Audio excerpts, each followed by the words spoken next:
Pakistan Peoples Party ladies wing जिले सजाल तेलका मीरपुर बटोर में जनरल बॉडी जो इजलास सुआ हौसते ज़ेर सदर MP अदीर सुआ साहिबान general secretary ladies wing division Hyderabad जी थी गुजरियो।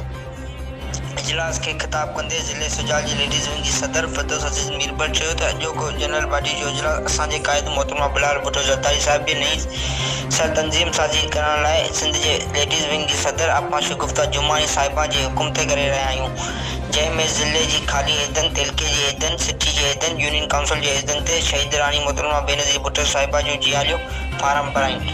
सरदार जी खिताब कंदे अदी हीर सुओ साहिबा चयो त अचो त अॼु गॾिजी सभई गॾु थियूं ऐद कयूं त साह जी आख़िरी घड़ी ताईं पार्टी सां निभाईंदासीं। हिन चयो त हर आचर ते आऊं बठोर में अवां जी ख़िदमत लाइ हाज़िर आहियां। इजलास में औरतुनि मुख़्तलिफ़ हैदनि ते फारम भरिया। इजलास में मीरपुर बठोर जी लेडीज़ विंग अॻवान आयशा सुओ, गुलाम फातिमा कंबरानी, नजमा सोलंकी, ज़ेबुन निसा, नजमा मल्ला, बिल्किस मल्ला ऐं ॿियनि औरतुनि शिरकत कई। Shahbaz Memon, shine news, Sujawal.